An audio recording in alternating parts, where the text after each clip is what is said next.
नमस्कार, मी डॉक्टर श्रीकृष्ण पांचाळ, जिल्हाधिकारी ठाणे. मागील 5 दिवसामध्ये ठाणे जिल्ह्यामध्ये मोठ्या प्रमाणावरती अतिवृष्टी झालेली आहे. 1 तारखेपासून ठाणे जिल्ह्यामध्ये आज रोजीपर्यंत साधारणतः 700 मिलीमीटर इतका पाऊस झालेला आहे आणि जुलै महिन्यामधील जेवढा सरासरी पाऊस पडतो, तो साधारणतः या 5 ते 6 दिवसांमध्ये पूर्ण पाऊस या जुलै महिन्याचा फक्त या 5 ते 6 दिवसामध्ये झालेला आहे.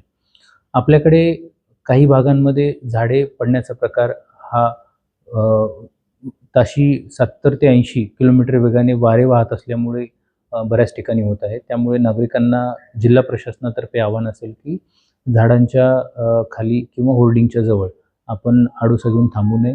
त्याच पद्धतीनं सर्व प्रशासनाने ही जी झाडं असतील, त्याचे फांद्या असतील, असुरक्षित काही होर्डिंग्स असतील, ते हटवण्याबाबत मान्सूनपूर्वही काम केल्याने आत्ताही प्रशासन फील्डवरती राहून सर्व महापालिका, नगरपालिका, नगरपंचायत, जिल्हा परिषद आणि जिल्हा प्रशासन हे सर्व एकत्रितपणे याच्यामध्ये काम करत आहे.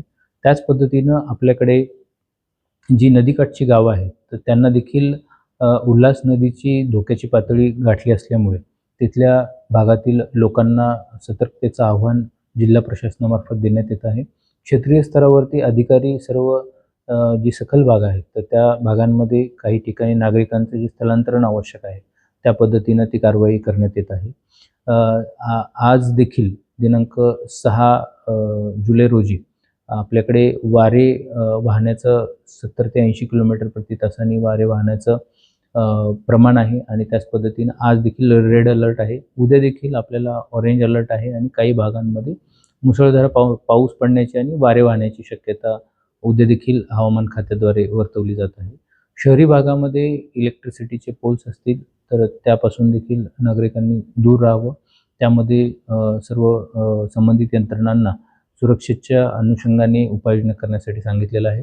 सोसायटीमध्ये जे इलेक्ट्रिकचे कनेक्शन असतात, काही ठिकाणी पाणी सोसायटीच्या गेटच्या तिथे साचल्यामुळे त्या पद्धतीनं सोसायटीने देखील सुरक्षेच्या उपाययोजना कराव्या. इलेक्ट्रिकचे जे कनेक्शन्स असतील, लूज कनेक्शन आहेत का नाही ते तपासून घ्यावे आणि संबंधित विभागांना देखील अशा जे सखल भागामध्ये जे सोसायटी आहेत, पाणी जिथे साचतंय तिथे देखील महावितरण विभाग असेल किंवा इतर ज्यांच्याकडून विद्युत पुरवठा होतोय, त्यांना देखील अशा प्रकारच्या सूचना देण्यात आलेल्या आहेत. आज जिल्हा प्रशासनाने खाजगी आणि शासकीय आस्थापना यांना अर्धा दिवस दुपारचा हा घरून कामकाज करण्यासाठी किंवा अर्ध्या दिवसाची सुट्टी देण्याचं प्रशासनाने जाहीर केलेलं आहे. त्याच पद्धतीनं आज शाळांना देखील आणि महाविद्यालयांना, कॉलेजना सुट्टी होती.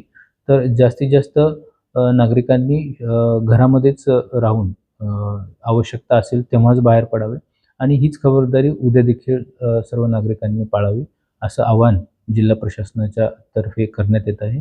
जिल्हा प्रशासनाचे जे संपर्क क्रमांक आहेत, ते देखील सर्व ठिकाणी प्रसिद्धी देण्यात आलेली आहे. महापालिकेचे असतील, नगरपालिका आणि जिल्हाधिकारी कार्यालय यांचे सर्वांचे हेल्पलाईन नंबर हे चालू आहे. 24/7 हे नंबर चालू असतात. कोणतीही तक्रार असेल किंवा कोणतीही समस्या असेल, तर त्वरित या हेल्पलाईन नंबरवरती संपर्क करावा. सतर्कता नागरिकांनी घ्यावी आणि जिल्हा प्रशासनाला या आपत्ती व्यवस्थापनमध्ये सहकार्य करावं.